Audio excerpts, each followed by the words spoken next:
3-3 counting unlimited numbers win rate for their side selection. I mean, they have had a incredibly difficult season. Now the blue side are really just respecting the Matilda here, and I would understand why. I think we're looking at Edith, Hayabusa, Fanny priorities right now. How about the I mean, earlier, RSG Philippines also did prioritize Nibor's hero, but it was a Ruby. It was sort of like a hero you would want to still flex and Yeah. just consider for certain matchups. But then it did seem like they were just forced to put it in the XP lane earlier. So would they be able to get their hands on either the Phobius or the Edith? Some comfort Yeah. picks here for I think Nibor. I think Falcons would want to take that out, but if they're gonna lean in on their ideology of all right, let's just put in a lot of tanks, because now gold laners, marksman gold laners are actually quite difficult to pull off. Oh no, they're not. They're still not gonna give it. They're still respecting Nibor's phobias. Okay. I don't know. An interesting note though about Edith and Roger is again the lingering question for them since the start of this weekend, heading into week 7 is how much will teams prioritize them? As time goes on, more scrims are happening. Teams are starting to acknowledge that it is a bit harder to pull them off. With Thunderbelt getting nerfed, you sort of indirectly nerfed Edith, High Loss, and all that. And High Loss also did get nerfed. Yep. Roger did get nerfed as well. So you can't get that crazy snowball in the early game. So, which is why we're seeing Hayabusas getting rushed, Nolan getting rushed. I agree. So could it be possible that if ever even the Edith gets taken out, that RSG Philippines will just prioritize Irad's hero instead? Compared to earlier, I mean, the Link, the Hayabusa, and the Nolan are still available. Not unless they still want to stick with the Julian. I think Team Liquid yesterday, they even prioritized the Julian for their first pick, but that's them. But I guess it still depends on the overall idea that you really want to keep in mind going into the match. But for Falcon Ap.Bren, will they let the Edith pass? Or are they planning to ban out something else here for RSG? Oh! Yep. It's a good ban, but the RSG, I think they can consider rushing the Ling or the Nolan if they want to. However, there are still some key heroes that can be high invade to mess up either of those. Yeah. So I honestly wouldn't be so remiss with Nolan, Ling, Prio. Although Ling has fallen out. And actually, it's just the Matilda banned out right now. The Faramis is still available just in case for Falcons Ap.Bren. And we've seen teams playing around with the Faramis even together with the Tigreal. But then Tigreal is no longer available as well for Falcons Ap.Bren here. So would they be the ones to want to rush the Assassins instead? Taking the Hayabusa immediately for, no, I mean the Nolan or the Ling? They can. We'll see. I would like a Nolan. There we go. Maybe Moss. Let's see if they'll go Moskov. Midnight's saying Julian, and I think we were saying it also as well. Ooh, straight into the High Loss, okay. Yeah, it's interesting since even despite the nerfs that High Loss has previously went through, Flap plays the High Loss relatively aggressive. In the early stages of the game, we've seen him earlier with a 3-0-2 standing, I think, for the first 5 or 6 minutes. That's kind of unexpected, but again, he was up against a Ruby. This time, if ever this is going to be a High Loss XP, which I think it will, it's going to be up against the Edith. So might be a little bit more tricky compared to earlier. Yeah, I think Falcon Ap.Bren would want to go for more burst later on for their mid. If it's open, get the Vexana right away. Oh, chasing the power picks, so they go with the Ling, then the Harith. Few pickup will be important. If they don't end up getting for a crowd control mid laner like an Aurora, Vexana, few could honestly go Lilia here. Oh, yeah. Oh, yeah. Of course. So, yeah. How could I forget? They do decide to pick up the Faramis still either way, even though the Matilda and the Tigreal are no longer available. Yeah, Falcon Ap.Bren would need to ban the Valentina though. So that's one slot from their bans immediately taken out. But wait, what's that? The Louis? Oh. Yeah, that's also still very understandable. So they prevent further global presence here for RSG Philippines. So Oh no, they won't be considering the Moscow anymore as well. Yeah. Maybe for Falcons Ap.Bren, but if we are really going to stick with the idea that we're no longer going to see marksmen in the gold lane as much, then would they still want to go for either the no, at this point I'm not entirely sure if the Alice is still a good idea. Yeah. I think if I remember back in season 7 when it was always just Alice, Lunox, Harith as the dueling in the gold lane. Uh-huh. I think there were really times where we would see sometimes Alice struggle, but no, Grants you RC Wow. Philippines actually still respecting it. They don't want to deal with it. Okay, so we might go back to the normal gold lane matchups that we've been seeing. Moskov is still open for Yep, Super yep. Marco if he wants to. Wait, is that that- the Super Marco version or something? No, that's No? Oh no! Oh no! Yeah, y'all know what that is. you know what it is. Y'all don't. You guys don't need me to say what that is. I can't believe it made it here to the MPL arena. All right. So that's I love our community for that. not that's gonna still lie. promoting our M5 skins. At the end of the day, it's about promoting our M5 skins. All right, so Sure. look at how happy our MPL fans are right now. So, oh wait, they don't decide to ban out the Valentina. It's still open here Yeah. for RSG Philippines. Oh, they'd rather play into giving the Nether Realm to them. Oh. Interesting choice, sure. Well, and now because of that, even the Moscov's taken out here for Falcons AP. Rough buddy. I think Super Marco might be trapped with either a carry or a Claude. You don't see enough pieces for a carry. Yep. Not Huh. yet. Are they going to consider bringing... Oh yeah, it's a Claude. Oh, it is a Claude, okay. It's the safer option here. And at the very least, they have the Faramis and even the Hyla, so that's a lot of space they could potentially create here. Very true. For the Claude. But for the remaining 2 picks here for RSG Philippines, they're lacking their roamer, their light hero, not unless, but I really feel like this is an abort edit. So they're lacking their light hero as well as their mid laner. The Valentina again is still open. So is would they want to go for the comforts, right? And I'm not entirely sure if you'd still want the pick off in this kind of scenario. It's still a Faramis that you're going up against here Yeah. for Falcons Ap.Bren. So what other options are available here for light just in case? But then, yeah, if ever the show is there. Wait. So this is a light. This is a light edit. Yeah, so Light Edith, and of course, Valentina will get picked up there by Aqua. Tom's, that's going to be a Tom's with a Vengeance. I think they were just thinking they needed a hero with a Vengeance, and honestly, as another beefy front liner. But that's dependent on RSG Philippines winning some early trades. Oh no. Because if they lose the early, that Tom's loses. You lose a frontliner right away. Yeah, and how likely is it going to be for RSG to regain the momentum if ever they do lose the early game? Since at this point, it might be too dependent on how long will Irad be able to hold out the map for them. Yeah. Since the late game definitely might just be going into the hands of Falcons Ap.Bren. So they close out their draft with a Ruby. So if ever RSG does opt to go for the team fights, then at least for Falcons Ap.Bren, they have a way to deal with that pressure because they have a Ruby which will go into the home. Yeah.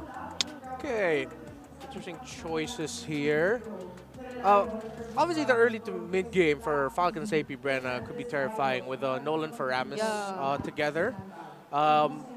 However, RG Philippines are gonna wanna play aggressive. They have to find some wins early, help Nibor win early. I'm so curious to see what will happen in the Land of Dawn, so let's head over to our casters, Leo and Egan. Take it away. And away we shall take it into game number 2. Falcons Ap.Bren at match point. Jose and Leo here bringing you the action. It's odd how Falcons Ap.Bren actually welcomed the Valentina. Like, to be a fly on that wall in that draft, why did Falcons Ap.Bren allow for this? Because obviously, they now also have their own NetherRealm. Yeah, I mean, they want to go for the clashes, want to go out sustain as well their opponents, and this is the basic matchup we've been seeing since forever. The Valentina Faramis, so we can expect a lot of intense matchups. And I do agree with what Renmar and Brigida said. similar to like a Jawhead, if this Thamus is on the receiving end, it's going to be almost non-existent all throughout the game. And again, do note this is Nibor playing it. We're so used to him playing the Edith. You know, single approach, single initiations, turning the tides of battle. Here he's more of a eminent threat. Like he has to stand in a place wherein he can barrel through a lineup and force his way through.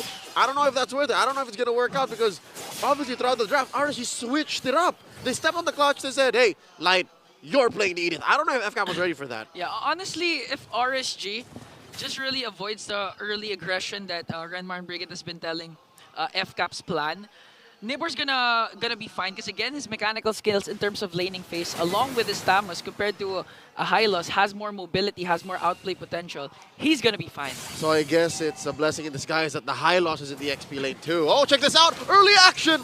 Here comes the early action, but this time Ogwen is the one who's gonna fall down. Kyle TZ wants to answer right back, but Irad's not backing down. Okay, so this is what they were saying a while ago. If RSG manages to catch FCAP's, stop FCAP's aggression, they're gonna be fine. With their own, Yeah. RSG now transitioning into their own turtle take. That's 4 members against 2. Nibor on Flap TZ, pushing him out of that Y brush. I wonder. It's a clean take. RSG's got this. Yeah, no trades for Falcon's Ap.Bren. Even Nibor working extra hours there trying to zone out Flap TZ. Oh.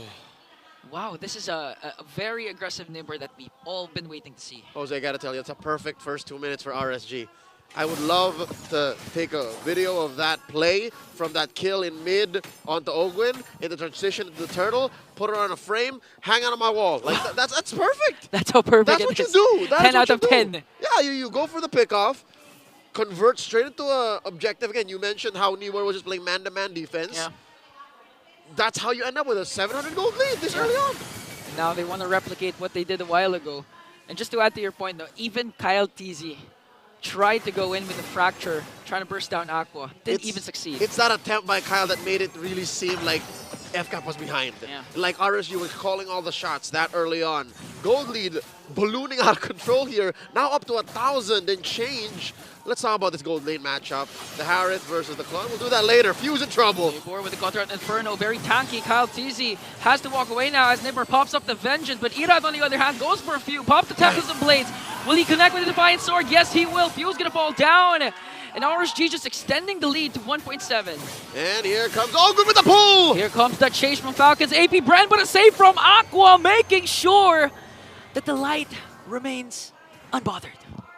Highway robbery. Yeah. Literally stole the Netherrealm, used it to their advantage. And now I'm wondering if FCAP is kicking themselves in the behind. Why did we open up the Valentina? That wouldn't have happened if it was any other mid laner. By the way, they banned out a lot of the big things. Hey, whoa, whoa, whoa. Grant the purple, was it? Grand Theft Purple indeed. That's why Flap TZ wants to chase, wants to punish Irad. Punish him. But Nibor says no. Just acting as a secondary tank for RSG. And this is what Nats has been saying. Really, really focus on, capitalize on the mistakes of Falcons Ap.Bren. And it's not even Falcons Ap.Bren making mistakes. It's RSG forcing them to make mistakes. That's right, and all the more impressive is how FCAP finds a way to finesse a turtle take. Wow, second turtle going over to FCAP. All right, save for that FCAP turtle take out of nowhere. I'm pretty sure RSG knew that they would have been punished by that false engage. I'm impressed how Nibor is using the stamps. Like, it's not even about mechanics anymore. Yeah. It's not even about laning. It's understanding the limits of his hero and using it to benefit his whole team. It's not like he's controlling Flap TZ. He's just being enough of a nuisance to say, hey, you fight me, it's gonna hurt. I actually agree. And that's contrast to what Nats has said a while ago, that when it comes to the clashes, you know, Nibor really needs to work on that. And this time he's showing what he's capable of. Imagine all the 1v1s, the man-to-man defense he's been doing against FCAP. Jose, long and short of it is, he's denying clashes. Yeah. He's putting down members of FCAP to a low enough state that they will think twice about going 5v5. And that's almost just as important. And this is allowing RSG to be aggressive on all the other fronts. Look at top. Speaking of aggression, Kosei He's dancing. dancing on the dance floor, pops the Salmon Force to make sure they have the advantage when it comes to the turret takedowns. And all I can say is the Faramis Kyle TZ connection with the Nolan is indeed scary, as what Renmar mentioned. RSG doesn't care. They don't care. The potential is scary. Yeah. But the way RSG is playing is they're not allowing for it to affect them. Like, you know what they say? The greatest weapon is fear. Yeah. They don't even fear that. So they're just running through it. Kosei even just walked past the I'm offended play. Didn't even bother to dash out. Nope. Still hasn't popped his Purify yet. That's how confident they are now working on Ogwin. But Flap TZ wants to answer right back with a Glorious Pathway. Examine Force will be casted as well, and no clash will ensue. But looking at the gold lane, just Kosei really dominating, forcing Super Marco to really have an uncomfortable state in his laning phase. That's right. Luckily for Super Marco, he's the more mobile in terms of rotational speed. So he can double lane. He can put himself in a position to better make use of the fact that he can't fight back. So best believe of all the members of Falcon Ap.Bren, Super Marco should be relatively comfortable when it comes to farming. Up at least until Irad starts hunting him down. Right now, the last turtle has spawned lower quarter. They're both shuffling for it. And so far, I'm getting the sense that FCAP don't want to let this go. Like, it's not for free. Yeah. But Light, though, has a good position. Just waiting for the perfect Earth Shatter combination. I dare ya. I dare you. Cross the threshold. Flap TZ also daring Nibor to go in. Here comes the Glorious Pathway, but Kyle TZ nowhere to be found. I think it's going to be RSG who's going to secure this turtle. Now the clash ensues. Again, the chase for the Raiders. Nibor goes in, jumps in as well. There's the Nether Realms casted, and look at Irad, the mechanic, going right after Flap TZ. But Ogwin answers right back along with Super Marco with the kill. Ogwin's still alive. Aqua wants to go for the chase, but Kyle TZ says no. Now here comes the Bees with a counter attack, stinging away the Raiders as they take down 2. Massive trade here. Flap TZ for Light and Aqua. All throughout the commotion. Here comes the mechanic, and Kyle TZ spots him. Miran! Oh! Does he have the fixed voice out? No, he doesn't. And Few takes away the kill. That's veteran Wiles right there. Few ever aware of what's going on the map. Heeds Kyle TZ's call, saying, hey, we can punish Irad. And sure, Irad got away with the turret push, but he paid with his life. Now FCAP, all the more ready to convert. There's a pull! Ogwin just making sure Light doesn't manage to escape as they work on the middle lane turret. Kosei has to answer right back. Here comes Kyle TZ. 5-man rotation for Falcons Ap.Bren. And with one I'm offended play, Falcons Ap.Bren has cut down the lead to 500. The Bees are not out of the woods just yet. They're still down. They definitely have to work on the map. Top lane, there's an advantage for RSG. Bottom lane, there's an advantage for RSG.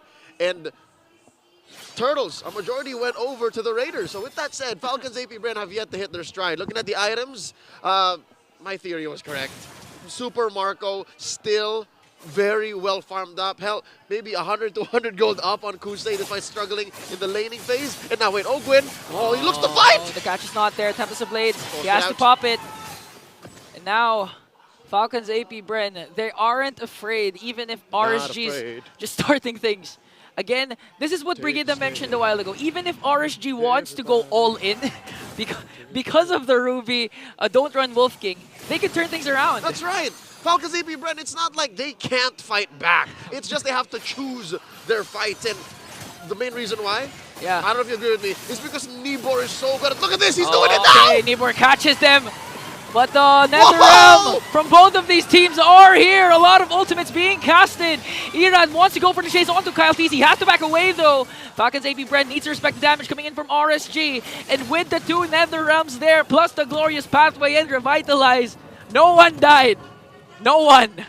And that's what I'm saying. RSG, Nibor specifically, he's so good at... Wait. Does Kusei know? Woo! Checked in. All right. Threw a synchro fission up in that Y bush. He knows there's shenanigans afoot. All right, so what I was trying to say is, before Nibor so hastily started the fight, is he's so good at cutting right through FCAP's lineup. So he's ready to divert all the aggression on him so that the rest of RSG can collapse on. That's why, despite both mid laners pulling the trigger on the Nether Realm almost at the same time, FCAP's expired first. Wait, look at the pull from Few! Light still has the Primal Wrath though, but Irad gets the Lord.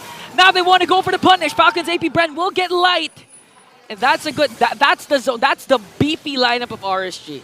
Yep. Again, they were able to sacrifice light only to let Irad get the clean retribution. Yeah. And the only reason why this happened is, well, not the only reason, but a major factor here is Nibor wasn't able to stand in front of FCAP and say, look at me, look at me. Like, that's what led RSG to winning a lot of the fights early on. But here, in that case, FCAP went in for the late entry through that river brush and then forced RSG to make a choice. Are we leaning into this fight? Are we going for heroes or Lord? They said Lord. Yeah, and what made the clash for RSG more worth it is that they were able to defend their mid lane turret, because Falcon's Ap.Bren was indeed looking for a trade. They wanted to go for a light, they got him, and the next objective was supposed to be the mid lane turret. But RSG knows this. That's why Kosei was ready to clear out the minions, even if Falcon's Ap.Bren wants to go in, dive in, just to get a turret. Now check it out. FCAP making quick work of that Lord down bottom, although I think RSG is happy with the result anyways, taking down that tier 2 while keeping their tier 1 and tier 2. So again, on a lane-to-lane basis, RSG is calling all the shots. FCAP only has their mid lane tier 1 left, the main artery. And now I think this is what the setup is playing. Or this is what this play is setting up. Look at this, RSG taking control of the bush here. Ogwin misses the I'm offended. Looking for the re-engage. Oh wow, RSG, the patience. Okay. This time though, RSG, they just don't have to watch out for the I'm offended play, because Few's been pulling a lot with the Shadow Stampede. It's 2 pulls basically. It's 2 pulls. So RSG's been doing a good job trying to wait a minute. Irad goes for Super Marco, Tempest and Blades, forcing a Few to use the Nether Realm. That's a win for RSG. That's one way to do it. Oh, and now look at this, FCAP 2v2. Okay, Primal Wrath will be casted here for light, as Nibor and Kosei works on the turret up top. Amazing macro play by RSG. Truth be told, I don't think Irad even wanted to get the kill. If he got the kill, that would have been a bonus. He knew what he was working with. He knew that the Netherrealm was there. He knew there were more members there. And he said, you know what? This is all for top. This is all for Nibor to get that push. And they did. Yeah, macro gameplay for RSG, really showing a lot of improvements. But what amazes me more is Falcon's Ap.Bren managing the economy, the gold lead of RSG, still at 800 despite the disparity of the turret takedowns. Here comes the pull once again from Few. Oh yeah, for sure. Again, one of the keys to the whole defense, and I'm offended on light! They want to burst down light. He has the Primal Wrath, he has used the Flicker. Here comes the pull once again! Will he be able to cast a Primal Wrath? Yes, he did! And Aqua with the clutch Nether Realm. Falcon's Ap.Bren though, will they go for the charge? Still secures the kill onto light. Now Kyle TZ goes in with the fracture. Look at Irad goes in as Nibor jumps as well, but they have their own Nether Realm. Here comes the blazing duet coming in from Super Marco. Nibor's gonna fall down. Falcon's Ap.Bren again. No B died that clash. They keep a buzzing, and they're still here. And the Lord stands. Nibor and light out of the equation. Best case scenario, FCAP gets the Lord and the turret in mid. But wait, Irad. Oh man, here comes Irad, spots Kyle, what are they doing? But Irad doesn't have the Tempest of Blades, that's why FCAP, they can burst down this Lord, they can get it for free. Retribution on cooldown also for Irad, as Falcon's Ap.Bren will look to charge against Irad. Whoa. Here comes the conceal, Few, Super Marco, Ogwin just working on Irad, waiting for the perfect opportunity to strike. He still hasn't had the Tempest of Blades, now he does. Will he be able to escape? Pinch Voice is there, and he did. Takes four blades on the way out. Yeah. All right. Doesn't have to, but he did. He bought time. Yeah. Again, that was a solid 3 to 5 seconds that FCAP could have done something else, rotated towards a more beneficial route, take more turrets.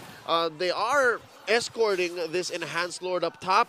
Mid lane should have a beefy wave spawning through it. Now FCAP in the driver's seat. Clearly, that long setup sequence put our defending world champions in a spot they've never seen all game 2. Like all game 2, I'll tell you now, RSG was in control. Yeah. And now the question is, where does Nibor come in? Like how can he do what he was doing mid-game?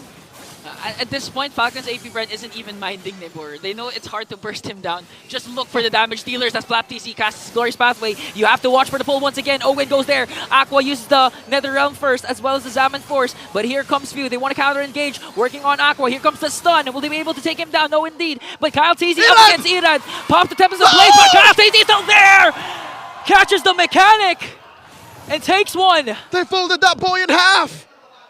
Suddenly, FCAP have hit a power spike where they just shrug off all of RSG's ults. Jose, you saw that. That was everything thrown at FCAP to defend. Nothing. Nothing for RSG. Even they're afraid of Few because of the Shadow Stampede. And Few didn't even need to use NetherRealm. It's just for safety. It's overkill basically for Falcon's AP.Bren. I can smell it. I think the beast knows. Okay. It might be endable. Glorious pathway. Oh! I'm offended. Flicker play plus the pull from Few. Super Marco. We all know the entry from the Blazing Duet. Here comes the NetherRealm as Falcon's AP.Bren bounces back and takes down RSG Philippines. Falcons are here. 2-0 against the Raiders. This definitely helps in TNC Pro Team's playoffs hopes. FCAP's taking the victory. They won for themselves. They also won for TNC's playoff standings. But most importantly, they found their formula once again after suffering a loss from the Agents.